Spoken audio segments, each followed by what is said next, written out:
Hi, this is your Waukesha update for the week. If you've been wondering what's happening in Waukesha this week, I pulled together 5 local events that are worth a look. And what I like about this list is that it really reflects what everyday life in Waukesha feels like when the community is active. You've got a little bit of downtown, a little bit of arts and culture, something for families, and some good outdoor options too. One of the things Waukesha does really well is give people ways to enjoy the week without making it a whole production. You don't need to drive far, spend a lot, or wait for some huge annual event to feel like there's something going on. Sometimes it's a theater performance downtown, sometimes it's a library event, and sometimes it's just getting outside and taking advantage of the parks and trails we have here. So let's jump into 5 local events happening this week. The first one is a book discussion at the Waukesha Public Library.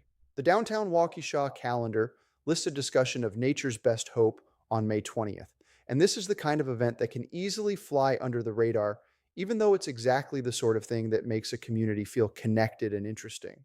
I like library events because they're usually low pressure, easy to attend, and genuinely worthwhile. You get out of the house, you learn something, and you spend time around people who are showing up for a shared interest instead of just scrolling through another evening. And because it's happening downtown, it also gives you a reason to spend a little extra time in the area, whether that means grabbing a coffee, walking around, or just enjoying Main Street for a while. That may sound simple, but honestly, simple is underrated. A lot of the best parts of living in Waukesha are not always the big headline events. They're the smaller things that make the week feel fuller and more local. A good library program is a perfect example of that. The second event worth your time this week is Calendar Girls at Waukesha Civic Theater.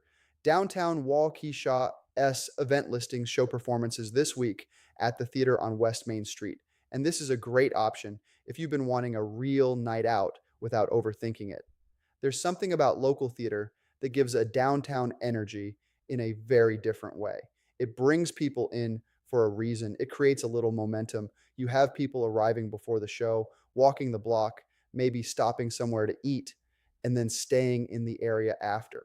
That kind of steady activity is what helps a downtown feel alive. And Waukesha benefits from having spaces and organizations that keep that going. If you've never done a local theater night in Waukesha, this is a good week for it. It works as a date night. It works as something to do with friends. It even works if you just want to get out and do something that feels a little different from your regular routine.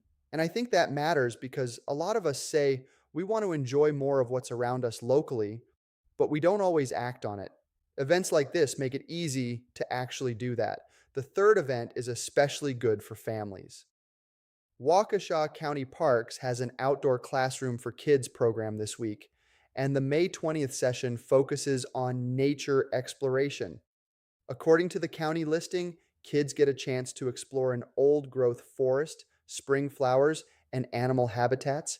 And this week's session is taking place at Muskego Park Picnic Area 4. This is the type of event I love to highlight because it gives families something that feels fun and useful at the same time. Kids get outside, they move around, they see something new, and it becomes a much more memorable part of the week than just another errand or another hour indoors. The county says the session runs from 10 to 11 a.m. and has a small registration fee per child, which makes it a practical option for parents, grandparents, and caregivers who are looking for something structured but still relaxed.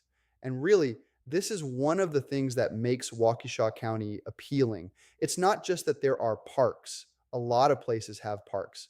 It's that there are actual programs built around them. That's a big difference. When a community consistently offers outdoor education and family friendly programming, it changes the way people experience everyday life there. Fourth, there's a community science pollinator program this week through Waukesha County. The county events page lists a May 20th session at Menominee Park where participants can learn about bumblebees, help identify pollinators, and contribute to field observations with no experience required. I think this one is especially interesting because it's not just an event you attend. It's something you can actively take part in, and more people seem to want that. They don't just want to watch something happen. They want to learn, do, contribute, and walk away feeling like the experience meant something. The county lists this as a free event from 2 to 3 p.m., and park admission is included for registered participants ages 13 and older. That makes it a pretty accessible option if you want to try something a little different this week. This is also a good reminder that local life is richer when there are different kinds of entry points into the community. Not everyone wants the same kind of event. Some people want theater, some want books, some want family programming, some want to be outdoors and do something hands on.